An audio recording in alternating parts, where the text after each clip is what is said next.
Yo, what's up, beautiful people? It's me with makeup on. Hi! It's been a long time. I've tried to make this video a couple of times, and I realize now that it needed to wait until now to be made, and that's cool. And maybe it's something that y'all should listen to, because I gotta drive to go feed the lucky pants. And you just get to take a listen on this journey because you can't really see me. Oh, look at that. There's light. I don't know if I want to do this the whole time, but maybe over there. How's that? Is that better? So, welcome to the journey. My name's Melanie. I'm coming to you from the Outer Banks, North Carolina. It's a lovely little set of islands out here on the Atlantic coast. And it's beautiful. It's got great people.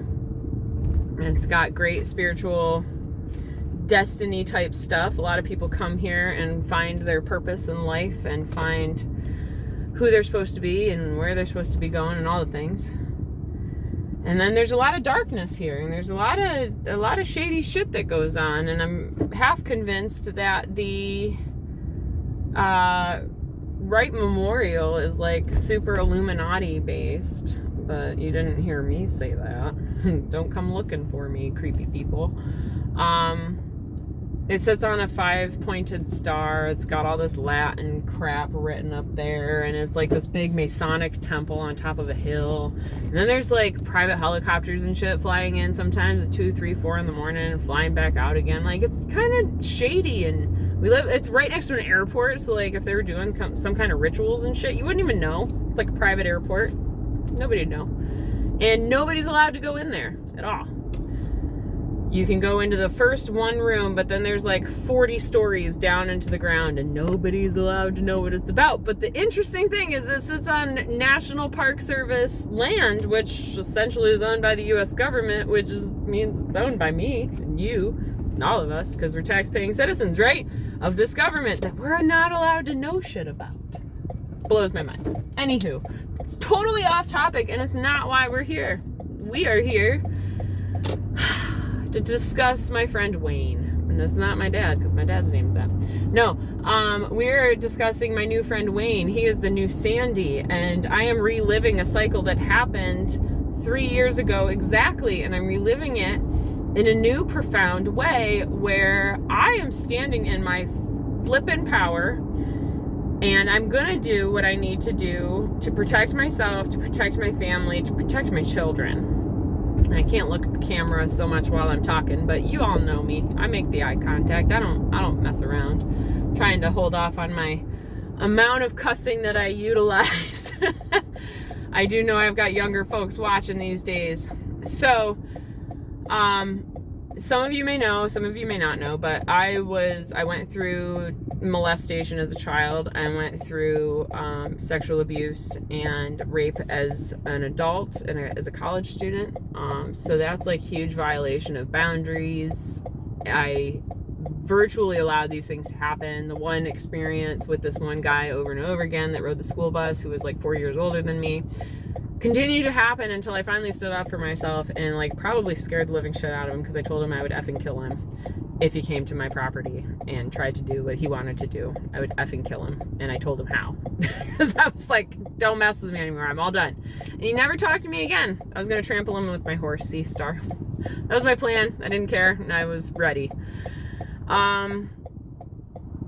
So we have these bunnies, we have this farm, we have this family life that we're living, and our girls take them outside in the morning, and you take them outside for an hour, and they stand out there with them, and we've got these little pens, they're exercise pens like for dogs, that you put up and gate off the backyard area so that they can run back and forth, because you can't, like, you can leash a rabbit, but it's not really fun for the rabbit. So these bunnies are able to like run, bounce around, dig in the dirt. They've like made tunnels through my plants and stuff, and they're just having the time of their life. They go out in the morning, they go out at night. This one dude, like my friend Sandy, who used to take pictures of me with my dog, because rules and regulations, this one dude has been taking pictures of my kids with my exercise pens out there, with our rabbits out there, and sending it to the HOA. And I have a big problem with anybody taking unsolicited pictures of my children, because I don't take pictures of my kids to put on the internet. I don't really send pictures to any of our family. And I do that not for our family, but it's just because I don't want to share their image so much. And I don't know who I'm sharing their image with when I put it on the internet. And yet this man legally, we called the cops last night when this was happening and going down. He legally has the right to take pictures of my children without my asking him or allowing him to. He can do what he wants as long as he's standing on a public place taking the picture. So he was standing on the road taking pictures of our daughters while they were playing. I don't know about you guys, but I saw the movie Sound of Freedom, and this man walks around without his shirt on, and he fits the profile of the creepy pedophile pervert people that are snatching up kids and taking them to little private islands and doing what he wants with them. And get this, he's got a Mickey Mouse light up wreath thing on his friggin' house. And we all know Disney is dead. Disney is like really bad programming, terrible crap that they're putting out now. Disney is of the darkness. And so he's taking pictures of my kids. We call the cops. The cops like, he has the First Amendment right to be able to do that. And he knows all of his amendments. And my husband's like, I know all of my amendments too. And I especially like the second one. And the cop's like, I get you, bro. And I said, well, I'm going to express my First Amendment right. And so my first plan in all of this was to write a big poster and have it say on the poster, old adults, and I want to put old ass adults, but I'm guessing, I guess I could like height or asterisk it out. Old ass adults taking pictures of other people's children with their shirt off makes them a pedophile or a pervert. And I have to like get the wording correct. But then we put up a security camera. We're gonna get his picture, taking pictures of our kids on the property, not on the road, because the girls say he does that. And get him taking pictures of them there, and then I'm gonna post the picture of him on the sign, and I'm gonna put it on the hood of my car or like the windshield of my car when I'm home. And then every time he comes around to take that picture, he's gonna see that sign, that message just for him. And guess what the best part is? Everybody's gonna see that sign, and everybody's gonna know that he's a creepy man walking around taking pictures of people's kids. So I didn't have time to do that yet because it's been 24 hours and my life is busy. I'm a mom of 3 kids. I'm running a juice shop. I'm going to Hill and Dale. I'm all over the place. I'm driving all over the county. It's ridiculous. I'm tired. And he's taking pictures of my kids again tonight. And so I go out and I get on my skateboard. And my first plan today was to get on my skateboard and sing to him as he walked around the complex. However, I did not have time tonight. So I just got on my skateboard. I skateboarded and caught up with him. And I hopped off my skateboard. I was like, hey, how you doing? And he's like, I'm good. How are you? I was like, I'm good. What are you doing? You taking a walk? And he's like, yeah. It's like, why are you taking pictures of everybody's property? And then he stepped back and he was like, I know who you are. And I was like, yeah, you know, like going around taking pictures of people's kids and like taking pictures of people. It just seems like you got a lot of like pent up anger inside and like this festering cesspool of like negativity within you, because if you're doing these things to other people, it must mean that you're like really not doing well on the inside. I was like, I know, I'm pretty sure, like, aren't you the guard that works at this one place? And like, now you go and you like patrol there, you're the security officer, like you're in charge of things, you gotta control all the people and you gotta like control who's coming in and out. So like, that's all about control. And then you come home and instead of like coming home and doing something for yourself or like getting creative or like, I don't know, just living a good, sensible life, like you're out here just trying to like piss people off and make people angry. And I was like, that's just, you're trying to control everybody, you're just here to control. And he's like, he starts to speak again, and it took him a minute, but he got there and he's like, you live in an HOA, right? And I was like, yeah. And he's like, well, there are rules and regulations for a reason. And I was like, rules and regulations were meant to be broken, and rules and regulations are for people like the Nazis. And it's the second time I've said that in this community. So I keep blabbing, and I'm like, well, I wonder like what happened. Like, is your home life bad? Are you like really miserable at home?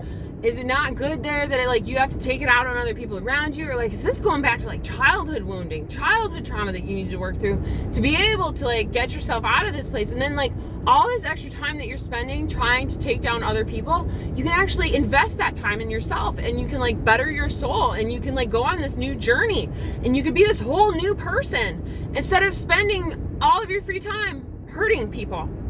It's like, it just makes me so sad on the inside. And you know, if you need help with artwork, I will teach you how to do art. I will teach you. I will be your art teacher. If you need help doing music to get creative, if you want to be a musician, I will help you do that too. I just came from a gig. I'm more than happy to help you if you want to be a musician. It's like, but you just gotta like not do this. And so then he cuts off into the grass and like takes off trying to get away. And I was like, man, you're so fast. And so I catch up. It's like, you know, we got all this extra time. I'd love to talk to you. I feel like you need a friend in your life. So I'll be your friend. Let's have a conversation. I was like, you want me to tell you about my day? I'll tell you about my day. And so I start telling him about my day. And as we walked, I don't know how far, maybe like a quarter of a mile, half a mile, but man, he was walking fast. I was definitely like having to keep up, right?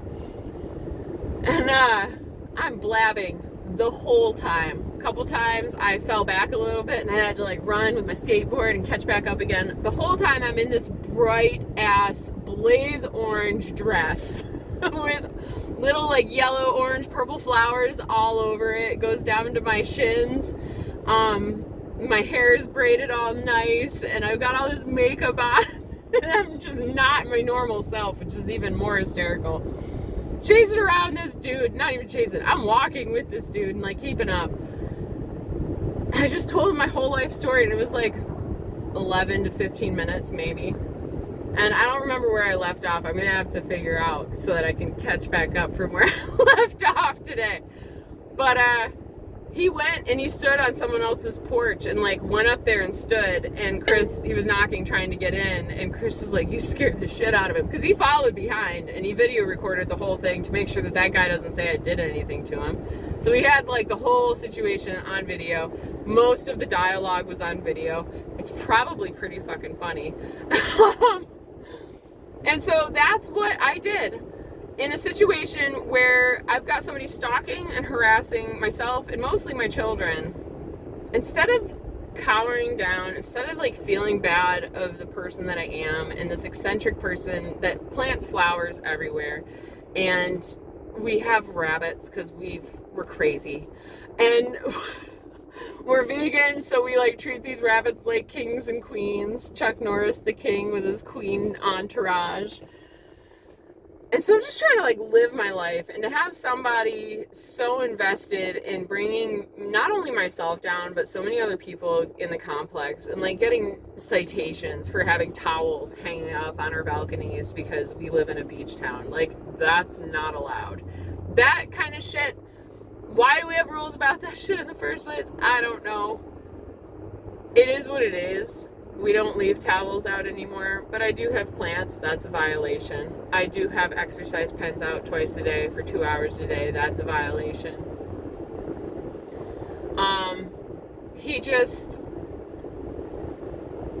He's a sad human being. And so maybe tonight, after he reflects, he might get a laugh out of what happened. Maybe. Maybe he's a little bit scared. That's cool too. I know where he lives. I know what his car looks like. The street's going to go both ways. I'm not going to let him have all the power in this. And I'm going to stand up for myself. And I guess that's the biggest lesson that I've learned over the last 3 years, and it's like been solidified on multiple occasions this last year, is that I need to stand up for myself. And I need to stand up for my family. I need to stand up for my horse. Fun situation happened on that whole end. We'll fill you in real quick with that, and then I got to get out of here. But, I had this vision when we were making all of these adjustments and having to make all these changes at the barn. We wanted to buy an open hay feeder so that Lucky could eat the round bale out of a hay hut so he wouldn't have as bad of breathing problems. And they shouldn't be eating round bales in the first place. Round bales were made for cows. And for some reason, we got into feeding them to horses, and I believe it's filled with pesticides, and I believe that's what's causing his illness in the first place. But again, what would I know? You know, I've only been right about a million things now at this point. Anywho. I had this vision that one of the other horses was going to get caught on this round bale holder. And it was a brand new one, like brand new. Paid $350 for it. I think they said it had been used like a week. So there was really no fault to it at all. And I guess one of the other horses yesterday cut his neck on it, and they're not allowed to use a round bale holder anymore. Y'all, I need a farm. I obviously am not fitting in where I live. I keep causing disruptions and disturbances because I'm a free spirit and you can't rein this wild horse in. It's wild horses all day long. So, we have a $350 round bale hay feeder that we're not going to use if anybody wants one. Anybody out there? Probably not. Should put it on the side of the road with a free sign on it and it would still sit there. However, we're just going to keep doing the best that we can. We're going to keep standing up for ourselves. We're going to keep standing up for the people that matter most to us. And we're going to have our boundaries. And we're going to do all the things that we need to do to get by in this crazy-ass world that we're living in. Where grown-ass men with their shirts off, sweaty, nasty, can walk around taking pictures of people's kids. And that's okay. That just freaking blows my mind. And I brought up the Sound of Freedom movie. And I brought up the child sex trafficking and all of that stuff with the police officer. And he's like, ma'am, First Amendment, there's nothing I can do. What? The Constitution was written in 1776, and back then they didn't have cell phones. It's a whole different ballgame. George Washington would not put up with this shit. This is just, it's a rule. And we need a new amendment to the Constitution. I don't know how many there are, but amendment number 26, Article 2B. Nobody is allowed to take pictures of other people's children using their cell phone unless the person has given them permission. End of story. I feel like if you're taking pictures of other people's kids, that automatically makes you a child predator. And like, you restraining order, something. Nope. And then he can send those pictures to whoever he wants. My address, exactly where I live, all of the things. How is this legal? I don't know. But I certainly know that I'm going to exercise my freedom of speech, and I'm going to be putting a fucking sign on my car. And not that it's there enough to see the sign, but it'll be there at the important times. And I'm going to be talking, using my freedom of speech, and making sure that my voice is heard, and not being bullied anymore. So with all that said, we're driving over the Wright Memorial Bridge right now. I don't think that I can for you. Oh, it is there. Look, it's so pretty. There's the moon, the new moon. We just had our new moon in Leo. It's gorgeous. Driving over the bridge. Living the dream. I definitely drove well over 100 miles today, and that's almost every day. And I love my car. Just letting y'all know that I love my car. Her name's White Lightning. She doesn't like to go all that fast, and she usually obeys the speed limit. Cause yeah. Anywho, no, we're always like 5 to 7 above the speed limit. I can't stay in. You know me. I can't stay in the box. Anywho, this was a long ass video. I hope you made it to the end. If you did, welcome to the end. Oh, and I play music at Music OBX, which is Roanoke Island Festival Park. Really cool music venue. I have dreams of one day actually playing on their stage. Modest Yahoo was playing, G Love was playing, and my lucky, I had VIP tickets, guys, and I played drums. My first drum percussion backup. Whole gig was only 30 minutes, that's fine. I played hand percussion on the djembe, and it was really fucking cool. So yeah, cool things are happening. I'm really, really busy, but it's worth it. So worth it. I miss my kids. I miss family time. I miss seeing my family, spending time with my family, cleaning my house, and I didn't think I'd ever say those things, but here we are. Go figure. Anywho diddly who, as Ned Flanders would say on The Simpsons, I'm out of here. So much peace, so much love, and so much namaste to you all. Soul within me recognizes the soul within you. And I see that angry Wayne dude's soul, and it's sad. And maybe me pointing that out to him today will help him awaken on his journey. We'll see. We'll have to see. All right. With all that said, I'm out of here. Adios, mis amigos. Hasta luego.